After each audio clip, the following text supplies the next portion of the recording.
পরমাণু কর্মসূচি স্থগিত রাখবে অন্তত 2-3 বছরের জন্য হলেও বা 5 বছরের জন্য হলেও ইরান হয়তো সেক্ষেত্রে সম্মতি দিচ্ছে। হয়তো কিছু একটা আছে যেটা একদম পরিষ্কার না, তো সেরকম একটা সম্ভাবনা তৈরি হয়েছে বলে ইরানের বার্তা সংস্থাগুলো বলছে যে যুক্তরাষ্ট্রের সঙ্গে আলোচনা শুরু হইতে পারে। শেষ পর্যন্ত হয়তো যুক্তরাষ্ট্রের সঙ্গে আলোচনায় বসতে যাচ্ছে ইরান, তেমন একটি খবর ইরানের বার্তা সংস্থাই জানিয়েছে। বোঝা যায় যে ইরান সমস্ত পরিস্থিতি অনুধাবন করে হয়তো সাড়া দিয়েছে। আর ট্রাম্পও যেহেতু যুক্তরাষ্ট্রে চাপের মধ্যে আছে, জনমত বিপক্ষে চলে যাচ্ছে, সামনে নির্বাচন, মধ্যবর্তী নির্বাচন, সব মিলায় এবং অর্থনীতির উপর চাপ পড়েছে, তেলের দাম বেড়েছে, মার্কিন জনগণ সেটি কোনোভাবেই সহ্য করতে পারছে না। সব মিলায় যুক্তরাষ্ট্র অনেকটা অধৈর্য হয়ে পড়ছে। ইরানও দেখছে যে না, আর মানে এই লম্বা সময় চললে তার অর্থনৈতিক পরিস্থিতি আরো শেষ হয়ে যাবে এবং যুদ্ধ হয়তো থামবে, তখন কিন্তু আভ্যন্তরীণভাবে জনগণের আবার ক্ষোভ বিক্ষোভ সামাল দিতে হবে। সেই কারণে এখন ইরান বলছে যে ওয়াশিংটনকে অতিরিক্ত বাড়াবাড়ি বা হুমকিমূলক বক্তব্য বন্ধ করতে হবে, অর্থাৎ ট্রাম্প যাতে হুমকি ধামকি না দেয়। ইরানের রাষ্ট্রায়ত্ত টেলিভিশন চ্যানেল প্রেস টিভির এক প্রতিবেদনে কথা জানানো হয়েছে। প্রতিবেদনে বলা হচ্ছে, শুক্রবার তুরস্ক সফরে গিয়েছিলেন ইরানের পররাষ্ট্রমন্ত্রী আব্বাস আরাকচি।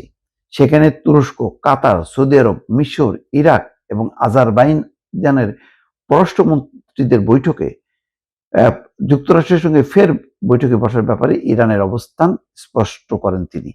আমি জানি না তুরস্ক থেকে তিনি কথা বলেছেন নাকি সেখানে বৈঠক হয়েছে, পরিষ্কার না। বৈঠকে ইরানের পররাষ্ট্রমন্ত্রী বলেন, ইরান এই যুদ্ধ শুরু করেনি।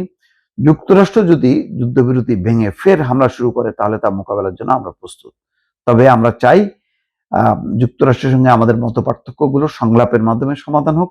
একটি স্থায়ী সমঝোতায় পৌঁছানোর জন্য ইরান ফের আলোচনায় বসতে ইচ্ছুক, তবে সেক্ষেত্রে যুক্তরাষ্ট্রকে অবশ্যই অতিরিক্ত বাড়াবাড়ি এবং হুমকি জাতীয় কথাবার্তা বন্ধ করবেন। এবং এখানে কিন্তু পাকিস্তান এবং যুক্তরাষ্ট্রের নীতি নির্ধারক কিন্তু অতিষ্ঠ, যে মানে একটু আগায় ট্রাম্প এমন সময় এমন সব কথা বলে বসে পুরো আলোচনাটা তছনছ হয়ে যায়। যার কারণে কিছুদিন আগে কিন্তু ইরানের যে প্রতিনিধিরা গেলেন, আব্বাস আরাকচির নেতৃত্বে টিমটা, সেখানে কিন্তু আমেরিকার প্রতিনিধিরাও আসার সম্ভাবনা ছিল, কিন্তু ওই যে এমন একটা পরিস্থিতি তৈরি করলো, ইরান বলল যে এই আলোচনা সভাকে তো মানে আত্মসমর্পণের মঞ্চ বানানো যাবে না, সুতরাং তারা কিন্তু প্রস্তাবটা দিয়ে চলে গেল হচ্ছে ওমান থেকে রাশিয়া হয়ে তারা তেহরান আসলো।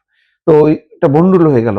আর ট্রাম্পও তার প্রতিনিধিদেরকে যাওয়া বন্ধ করলো, বললো যে 18 ঘন্টা জার্নি করে যাওয়ার উপায় নেই। তো সুতরাং আবার উত্তেজনা দেখা গেল, বেশ কড়াকড়ি অবস্থান, এই হামলা করে এই অবস্থা। তো এর মধ্যেই আবার পরিস্থিতি ঘুরে গেল, যে বাণিজ্য করিডোর খুলে দিল স্থলপথে। আর ইরানের পাশে এসে রাশিয়া বলল যে যেকোনো পরিস্থিতিতে আমরা পাশে থাকবো। ফলে কিন্তু একটা ভারসাম্য তৈরি হলো।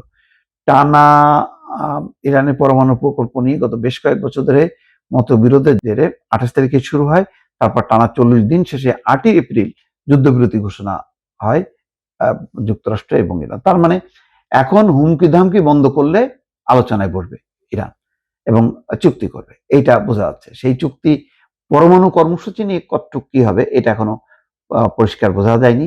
এটা কি কয়েক বছরের জন্য স্থগিত থাকবে নাকি 20 বছরের জন্য, সেটা পরিষ্কার না।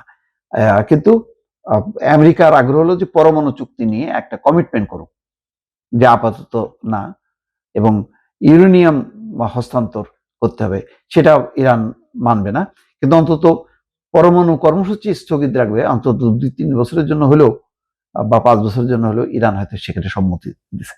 হয়তো কিছু একটা আছে যেটা একদম পরিষ্কার না, তো সেরকম একটা সম্ভাবনা তৈরি হয়েছে বলে ইরানের বার্তা সংস্থাগুলো বলছে যে যুক্তরাষ্ট্রের সঙ্গে আলোচনা শুরু হইতে পারে। হয়তো নাটকীয়ভাবে আমরা আর কয়েক ঘন্টার মধ্যেই জানবো যে এরকম একটা পরিস্থিতি তৈরি হচ্ছে।